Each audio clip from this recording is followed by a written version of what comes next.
Bomb বম বম বম বম বলে বম বম বম বম বম বম বম বম বম হরি বল বম বম বম বম বম বলো বম বম বম বম বম বম বম বম বম বম বম বম ওম নমঃ শিবায় ওম নমঃ শিবায় ওম নমঃ শিবায় ওম নমঃ শিবায় ওম নমঃ শিবায় ওম নমঃ শিবায় ওম নমঃ শিবায় দাদা ছুটতে ছুটতে ভোলানাথের পায়ে গিয়ে আছাড় খেয়ে পড়েছে। কি কে কে কে তুমি? দাদা আপনি আমাকে চিনতে পারছেন না? আমি আপনার ভাইরা ভাই। চাঁদ চাঁদ আর ভোলার সম্পর্কে ভাইরা ভাই। দক্ষরাজের 27টা মেয়েকে বিয়ে করেছে চাঁদ, আর একটা মেয়েকে বিয়ে করেছে শিব, যার নাম হলো মা সতী।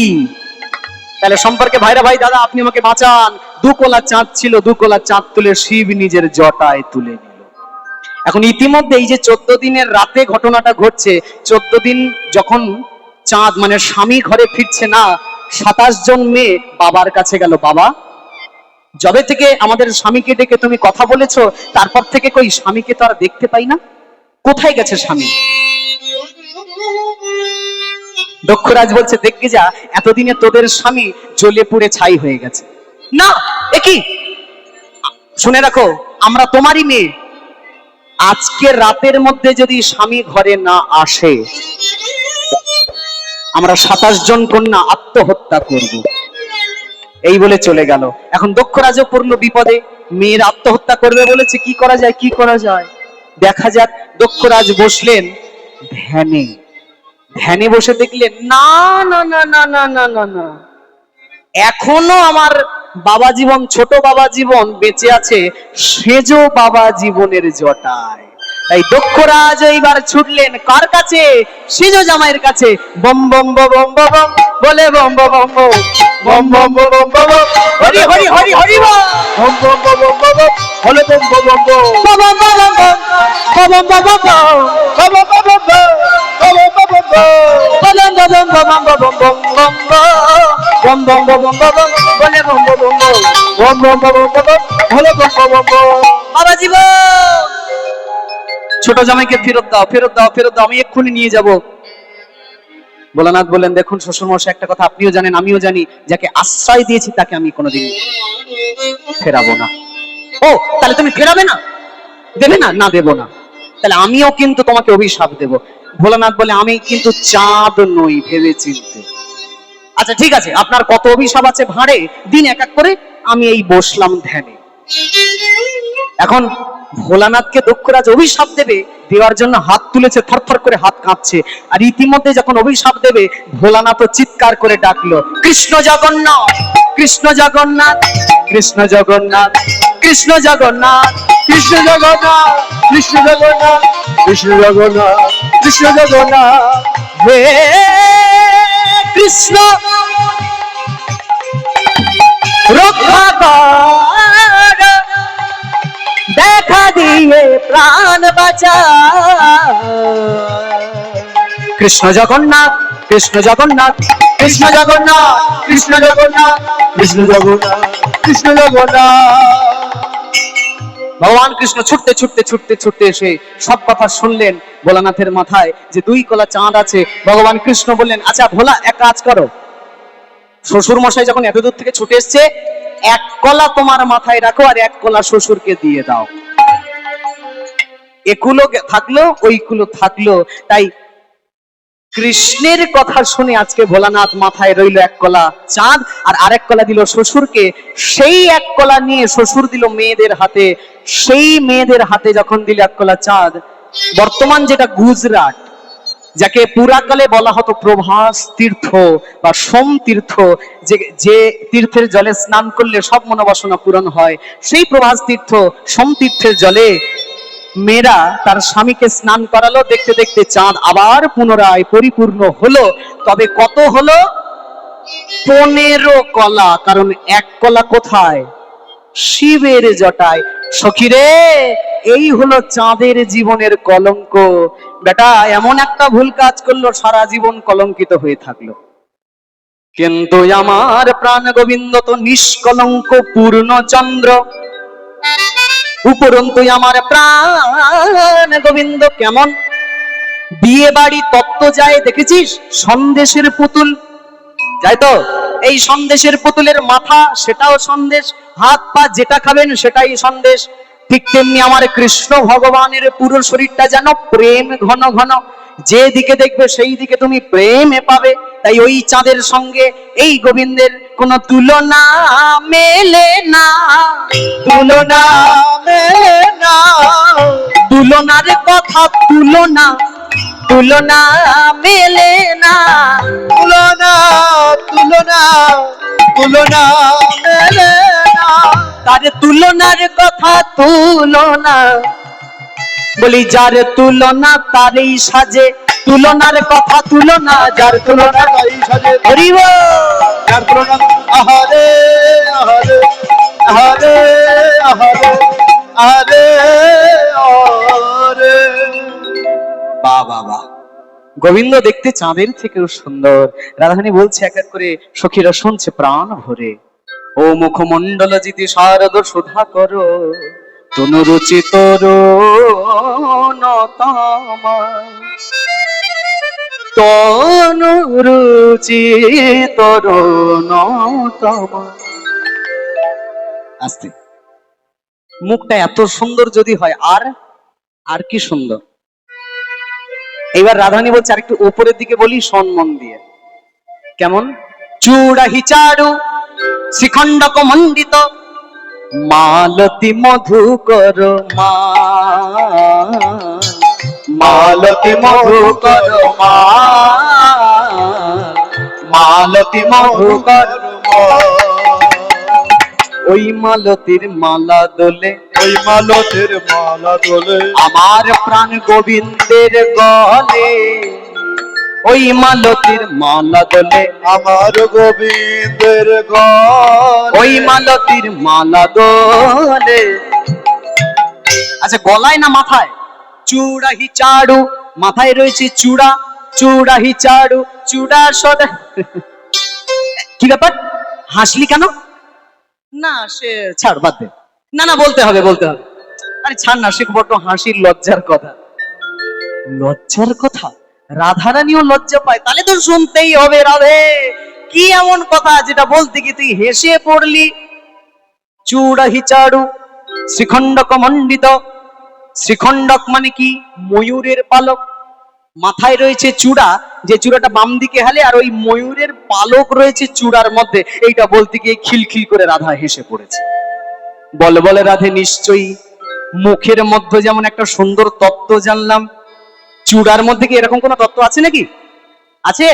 রাধা বলছে হ্যাঁ তা আছে, যদি বলতে বলিস বলবো। আপনারা শুনবেন? শুনবেন চূড়ার মধ্যে কি আছে? বলে শোন শোন শোন।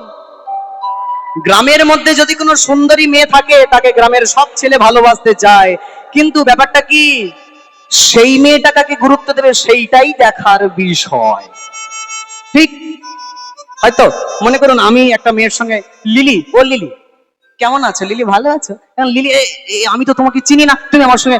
না না, আর কি, ওই জিজ্ঞেস করছিলাম তোমার বাংলা সাবজেক্টটা কেমন হয় লিলি। দেখবেন লিলি তো আমাকে পাত্তা দিল না, এখন আমি তককে তককে থাকবো, দেখি লিলি কাকে পাত্তা দেয়। দেখবেন এই মেয়েটা ওই ছেলেটাকে পাত্তা দিল না বলে, এই মেয়েটা যাকে পাত্তা দেবে এই ছেলেটার রাগ হবে সেই ছেলেটার উপরে। একে বাংলায় বলে সহজাত প্রতিহিংসা। ব্যাপারটা তাই, এক নারীকে যদি দুই পুরুষ ভালোবাসে, পুরুষে পুরুষে ঝামেলা বাঁধে। ঠিক তেমনি এক পুরুষকে যদি দুই নারী ভালোবাসে, আহা হা হা, দুই নারীর মধ্যে ঝামেলা বাঁধে। বলে শোন ললিতা, একবার আমাদের গোলক বৃন্দাবনে কৃষ্ণ প্রেম তো অনেকেই করে, কিন্তু দুইজন মেয়ে সবার সেরা, এক আমি আর এক বিরজা। বিরজা ভাবে রাধা যদি না থাকতো, গোবিন্দ আমার পুরোপুরি হতো। আবার রাধা ভাবে বিরজা যদি না হতো, গোবিন্দই আমার পুরোপুরি হতো।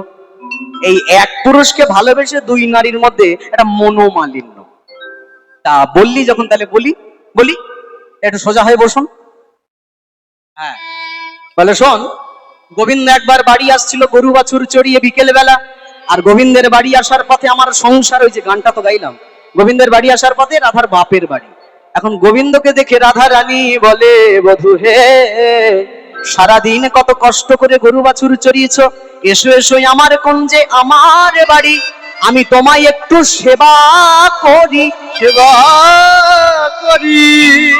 তখন গোবিন্দ মাথার সঙ্গে তো বড় দাদা, সব কথা যদি পরিষ্কার করে বলা যেত তাহলে তো হয়েই যেত আর কি। সঙ্গে বড় দাদা শ্রীদাম, সুদাম, বলরাম আছে, প্রেমের কথা বলা যায়? যায় না। মাথার কালো চুল স্পর্শ করে গোবিন্দ রাধাকে ইশারায় বলল, রাতের বেলা তোমার সঙ্গে কেশর কেশর কুঞ্জে দেখা হবে।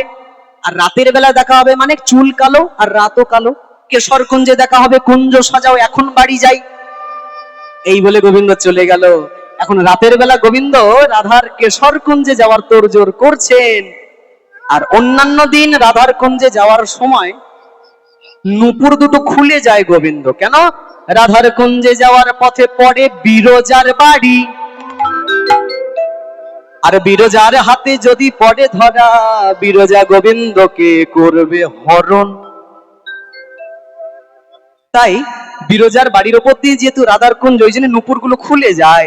আজকে তাড়াহুড়োর চোটে নূপুর ঘোড়া ডিম খুলতে ভুলে গেছে, এত তাড়াহুড়ো লেগে গেছে। এই নূপুর পরে যখন বিরজার বাড়ির ওপর দিয়ে রাধার কুঞ্জে যাচ্ছে গোবিন্দ, সুন্দর চেনা চেনা নূপুরের শব্দে বিরজা ভাবে, কি ব্যাপার? নূপুর বাজায় কে বাজায়, নূপুর বাজায় কে বাজায়, নূপুর বাজায় কে বাজায়, নূপুর বাজায়। একটা কথা দুটো মানে, কে বাজায় আর কে বাজায়। কে বাজাচ্ছে আর কেই বাজাচ্ছে। হ্যাঁ, কে বাজায় কে বাজায়, কে বাজায়, কে বাজায়, কে বাজায় কে বাজায়। কে বাজায়, কে বাজায়। বিরজা বাইরে বেরিয়ে দেখে, হায় হায় রে, প্রাণ গোবিন্দ চলে যায়। গোবিন্দকে টানতে টানতে নিয়ে চলে গেল ঘরে। দুটো মিষ্টি মিষ্টি কথা বিরজা বললো, গোবিন্দ ভুলে গেল। ওইদিকে যে রাধাকে কথা দেয়া ছিল সে ভুলে গেছে।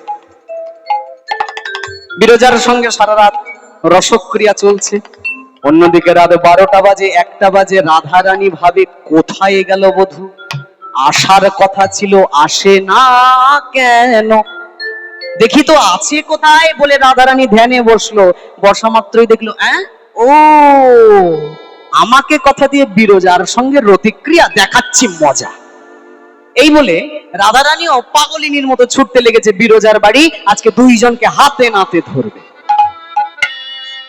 রাধা রানী বলে, একে আমার স্বামী আয়ানকে ছেড়ে আমি পরপুরুষ তোমাকে ভালোবেসে জগতে এত কলঙ্কিনী, তার উপর তুমি আবার অন্য মেয়েকে সময় দিচ্ছ, দাঁড়াও তোমার হচ্ছে।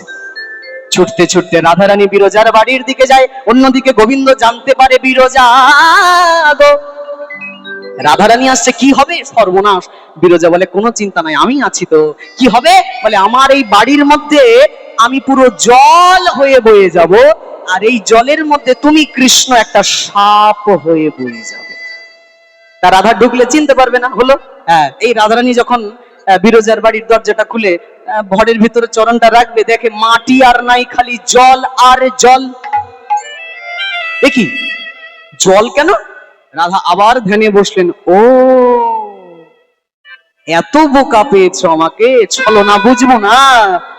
বুঝতে পারলো এই জলটাই হলো বিরজা, আর তার মধ্যে ওই দূরে সাপ হয়ে বয়ে যাচ্ছে কৃষ্ণ। সঙ্গে সঙ্গে রাধারানী মজা দেখানোর জন্য ধরলেন একটা ময়ূরের রূপ। এখন ময়ূরের প্রিয় খাদ্য কি? সাপ। এই সাপটা যখন জলের মধ্যে চড়তে চড়তে একটু কিনারের দিকে এসেছে, সেই ময়ূরটা নিজের ধারালো ঠোঁট দিয়ে সাপের গলাটা টেনে তুলে স্থলের উপর ফেলেছে। মানে ময়ূররূপী রাধারানী কৃষ্ণরূপী সর্পের গলা তুলে মাটির উপর ফেলেছে। কথিত আছে, এই যে সর্পরূপী গোবিন্দের গলাটা ধরলো ময়ূররূপী রাধা, শোনা যায় এই গলাটা ধারালো ঠোঁট দিয়ে ধরার জন্য গোবিন্দের গলা কেটে 2 ফোঁটা রক্ত পড়েছিল, মাটিতে পড়েছিল। এই রক্ত থেকেই নাকি মসুর ডালের জন্ম হয়েছে। ওই জন্য এটা বৈষ্ণব সেবায় লাগে না, যেহেতু এটা রক্ত দিয়ে হয়েছে, ওই জন্য বৈষ্ণব সেবায় মুগ ডালটাই ব্যবহার হয়, মসুর ডাল লাগে না। যাই হোক, কথিত কথা তাই বললাম। এখন যেই না গোবিন্দকে ফেলেছে স্থলের ওপর, তখন গোবিন্দ রাধাকে বলে, রাধে নারী জাতিরা তো মানে ভালো না, নারী জাতির তো মান ভালো না, অকারণ মানে পরিহরণ, নারী জাতিরা তো মান ভালো না, অকারণ মানে পরিহরণ, নারী জাতিরা তো। মান ভালো না। কথা বলতে বলতে রাধারানী শান্ত হলো।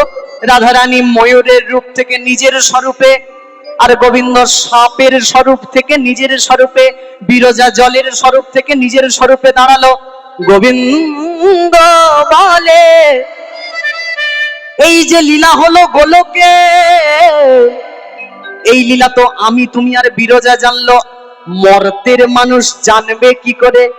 এই সুন্দর লীলাটা মর্তের মানুষকে জানানোর জন্য রাধে তোমার কাছে আমি একটু প্রার্থনা করি যে ময়ূরের রূপটা ধরে তুমি আমার গলাটা ধরে স্থলে তুললে, ওই ময়ূরের রূপ থেকে একটা পালক তুমি আমায় দাও, আর ওই পালকটা আমি আমার চূড়ায় রাখবো। মর্তের মানুষ আজীবন কাল আমার মাথার দিকে যখন দেখবে, চূড়ার মধ্যে ময়ূর পালকটা দেখবে, তাদের এই দিব্য লীলার স্মরণ হবে। দিব্য লীলা হরিব হবে, দিব্য লীলা শরণ হবে। তাই চূড়ার মাঝে ময়ূর পালক দোলে, চূড়া আহা চূড়া, চূড়া সদাই বামে হেলে, চূড়া সদা বামে হেলে। চূড়ার মাঝে ময়ূর পালক দোলে। কেন? রাধা চরণ পাবে বলে চূড়ার মাঝে পালক দোলে। হরি বল। আরে আরে হরে হরে হরে চূড়া সদা বামে হেলে, চূড়া সদা বামে হেলে। চূড়া হি চারু। বাহ, খুব সুন্দর। চূড়াহি চারু শিখণ্ডক মণ্ডিত, মালতী মধুকর মাল। মাথায় চূড়া, তার মধ্যে ময়ূর পালক দেওয়া ছিল, আবার গলায় মালতী ফুলের মালা। মালতী ফুলের মালা দোলে, মালতী ফুলের মালা দোলে, মালা দোলে, মালা দোলে। ললিতা বিশাখা বলছে, বাহ রাধে, এত জিনিস তুই নিখুঁত ভাবে দেখেছিস, তুই তো কি বলবো, মানে অনেক ধন্য, অনেক ধন্য। ধনী ধনী ধনী ধনী ধনী ধনী বনি নবনাগর কান, ধনী ধনী বনি নবনাগর কান, ধনী ধনী বনি নবনাগর কান, ধনী ধনী বনি নবনাগর কান। নাগর কানের ধনী নাগর কান, নাগর কান্ডে ধনী নাগর কান। ধনী ধনী ধনী ধনী বনি নবনাগর কান, ধনী ধনী। ধনী ধনী নবনাগর কান, ধনী ধনী ধনী নবনাগর কান। আচ্ছা, এই ধ্বনি মানে কোন ধ্বনি? এ জগতে তারা ধ্বনি, এ জগতে তারা ধনী, এ জগতে তারা ধ্বনি, এ জগতে তারা ধনী। যারা দেবে উলুধ্বনি। তোমরাই ধনী। দাও। এ কি, ঘুম লেগে গেছে না খিদে লেগে গেছে, নাকি উলু হারিয়ে গেছে, উলু খুঁজতে এসছো? দাও দাও দাও দাও, দাও উলু দাও। হ্যাঁ, আমিও ধনী হব। সেই ব্যাপারটা সেই রকম হয়ে গেল না। দেশি ছেলে বিদেশি মেয়ে বিয়ে করে এনেছে, গ্রামের বাড়ি নিয়ে চলে এসছে। এখন গ্রামে বাড়িতে পুজো হচ্ছে, অনুষ্ঠান হচ্ছে, ছেলে তো বন্ধু বান্ধবদের সঙ্গে গল্প করতে চলে গেছে। এখন শাশুড়ি বৌমাকে পাশে বসিয়ে বলছে, বৌমা এই বামুনের পাশে একটু বসো, পুজো হবে তো, ঘরের বউকে বসতে হয়, আমি একটু পাশের বাড়ি থেকে দুধটা নিয়ে আসি। ইন দি মিন টাইম যদি ব্রাহ্মণ মশাই কিছু চায় একটু দিও। এখন শাশুড়ি গেছে দুধ আনতে, এখন ব্রাহ্মণ মশাই অনেকক্ষণ চুপ করে বসে আছে বৌমার মুখের দিকে তাকিয়ে। ও বৌমা, অনেক তো সময় হলো, উলুধ্বনিটা দাও, নালে তো পুজো শুরু করতে পারছি না। যেই বলেছে উলুধ্বনিটা দাও, ও বাবা, উনি ছুটে গিয়ে খাটের তলায় ঢুকেছে, উলু খোঁজ দেখেছে। শাশুড়ি মা উলুটা যে কোথায় রেখে গেল খুঁজে আর পায় না, খাটের তলায় ঢুকে কালি ঝুলি মেঘে পুরো নেত্য কালি হয়ে এসছে। উলু খুঁজতে তোমাদেরকে এরকম খুঁজে খুঁজে আনতে হবে নাকি? কি গল্প মিলেছে? একটু উলুধ্বনি হবে, হোক।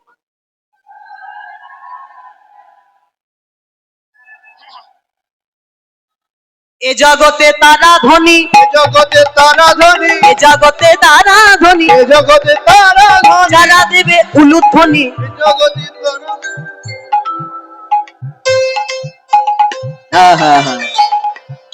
আচ্ছা, এই উলুধ্বনির সৃষ্টি কোথা থেকে বলো মহাশয়? যেখান থেকে উলুধ্বনির সৃষ্টি সেখান থেকে সিঁদুরের সৃষ্টি। হ্যাঁ, লাক্ষা নামে এক গাছ ছিল, এই গাছের আঠা থেকেই সিঁদুরের জন্ম। আর এই গাছেরই একটা শব্দ যেটা উলুর মতো লাগতো, ওখান থেকেই উলু শব্দের উৎপত্তি। হ্যাঁ, একবার এক মুনিবর ছিলেন, বুঝলেন তো? এই মুনিবর এর নাম ছিল আবার প্রাচেতস। এই প্রাচেতস মুনি, তার আবার যে স্ত্রী, সে আবার এক পরপুরুষের হাত ধরে পালিয়ে যাচ্ছিল।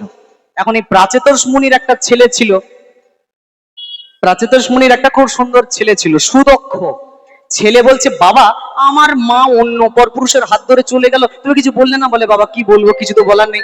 আচ্ছা, তা আমার মা যে বিবাহিত, এইটা কি ওই পরপুরুষটা বোঝে না, না দেখে না? বলে, বাবা এরকম তো কোনো নারীর শরীরে চিহ্নই নাই যে এই রমণী বিবাহিত আর এই রমণী অবিবাহিত। বলে, তাহলে এরকম কোন একটা ব্যবস্থা করো যাতে বোঝা যায় এটা বিবাহিত এটা অবিবাহিত।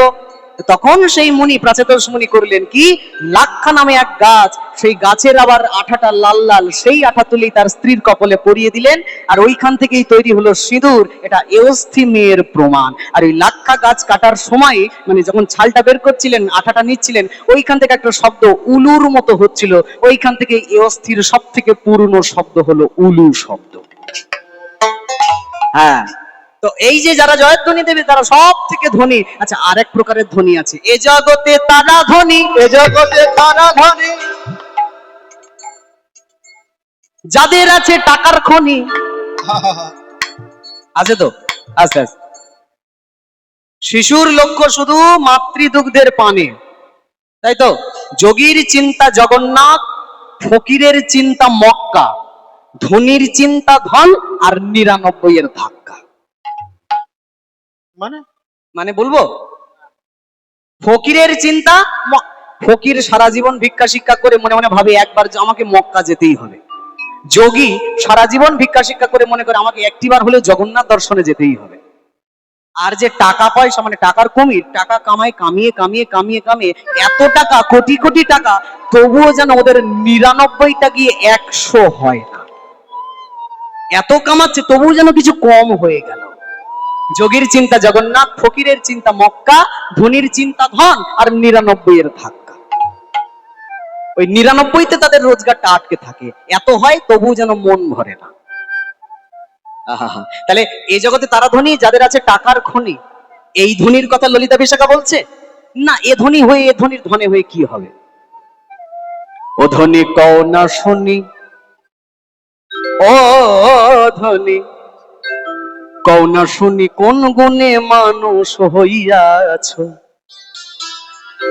তোমার মন্দিরেতে নাই রে মাধব, বৃথা কেন শাক পোকাচ্ছ? মন্দিরেতে নাই রে মাধব, বৃথা কেন শাক পোকাচ্ছ? ও ধনী কও না শুনি, কোন গুণে মানুষ হইয়াছ? তাহলে এই ধনী যার টাকার খনি, সেও তো ধনী নয়। আচ্ছা, এই ধনীটা কোন ধনী বলতে চাইছে ললিতা বিশাখা? খুব মন দিয়ে শুনুন। হিন্দিতে বলে কি না, তুম বহুত ধন্যা হো, কি হাম বহুত ধন্যা হো গে তুমি পাকর। এই যে ধন্যা মানে ধন্য, এই ধন্যা ধন্যা ধন্যা ধন্যা ধন্যা ধন্যা ধন্যা ধন্যা ধন্যা ধন ধনী, এই ধনী মানে কোনো মেয়ে মানুষ নয় বা ব্যাকরণেরও ধনী নয়। এই ধনী মানে হচ্ছে ধন্য। রাধে, তুই গোবিন্দের মতো মানুষটাকে পেয়ে ধন্য ধন্য ধন্য। তাই লেখক লিখছেন, ধনী ধনী ধনী নব নাগরকান, ধনী ধনী বনি নব নাগরকান, নাগরকান নাগরকান। নাগরকান। আবার পরেক্ষণে বলছে, না না না না না, শোন। রহয়ে ত্রিভঙ্গ ভুবন মন মোহন, রহয়ে ত্রিভঙ্গ ভুবন মন মোহন, মধুর মুরলী করু গান, করু গান, করু গান, মধুর মুরলি করু গান, মধুর মুরলি করু গান, মধুর মুরলি করু গান, মধুর মুরলি করু গান। আস্তে আস্তে আস্তে আস্তে আস্তে আস্তে। এই রাধে, তুই ধন্য বুঝলাম, কিন্তু একটা ব্যাপার একটু এখনো সন্দেহ হচ্ছে। কি কি সন্দেহ? রহয় ত্রিভঙ্গ, একটা পুরুষ মানুষের তিনটে দিক বাঁকা শরীরের, তারপরেও তুই তাকে কি করে ভালোবাসলি? আচ্ছা, বিয়ের সম্বন্ধ দেখতে গেলে ওই ছেলের বাড়ির লোক তো একটু দেখে নেয় তো, মা একটু হাঁটো দেখি, মা চুলটা খোলো দেখি, মা কথা বলো দেখি। এখন সেই এক মেয়ের তো কথা বলার একটু সমস্যা। বাবা বলে দিয়েছে, মা যা জিজ্ঞেস করবে শুধু মাথা নাড়বে আর হু বলবি, কথা বলবি না, কথা বলবি না। মেয়ের একটু কথায় মানে বেঁধে যায়, আলজিবটা ছোট তো। কি? হ্যাঁ, তোমার নাম কি মা? টুম্পা। মানে এইটা ঠিক আছে, ঠিক আছে, এইটা ঠিক আছে। আচ্ছা, তারপরে কথাবার্তা বলানোর চেষ্টা করছে, সবকিছু দেখা দেখি শুরু। বাবা তো জানে মেয়ে কথা বললি আর বিয়ে ফাইনাল হবে না। কেন? ওই কথারই বলার আলজিবটা ছোট। টুম্পা নাম টয়ের সমস্যা, মেয়ের টয়ের সমস্যা। এখন ছেলের বাড়ির লোক বলছে, মা আও বাবা, তোমার চুলটা কি সুন্দর তো, খুব সুন্দর তো। এখন মেয়ে এত আনন্দ পেয়েছে আর চুপ করে থাকতে পারেনি। তা বলছি কি, তাই তুলে টেলটিনি।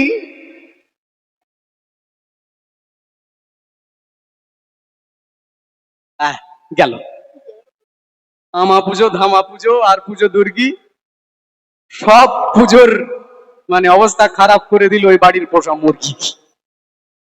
হ্যাঁ, তাই তুলে টেলটিনি। টয়ের টয়ের সমস্যা, গেল বিয়ে ভেঙে।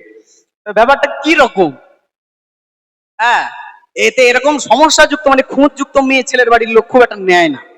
তুই এত সুন্দর একটা মেয়ে, এইরকম একটা ছেলেকে কি করে ভালোবাসলি, যার শরীরে তিনটে দিক বাঁকা, র হয়ে ত্রিভঙ্গ, ভুবন মন মোহন, র হয়ে ত্রিভঙ্গ, ভুবন মোহভঙ্গ। আচ্ছা আচ্ছা, তিনটে দিক বাঁকা। কৃষ্ণের কোথায় বাঁকা? প্রথম দেখো কৃষ্ণের ঘাড়টা বাঁকা, তারপরে দেখো কৃষ্ণের কোমরটা বাঁকা, তারপরে দেখো গোবিন্দের চরণটা বাঁকা। তিনটে দিক বাঁকা পুরুষকে কে ভালোবাসে রে? রাধারানী বলে, কিছু কিছু জিনিস বাঁকাই ভালো। আকাশের রামধনু যদি সোজা হতো তাহলে কি ভালো লাগতো? রামধনু তো বাঁকা, তাই বাঁকা রামধনু দেখতেই ভালো লাগে। শোন শোন শোন, গোবিন্দের তিনটে শরীরের অঙ্গ বাঁকা, সেটাও কারণ আছে। কি?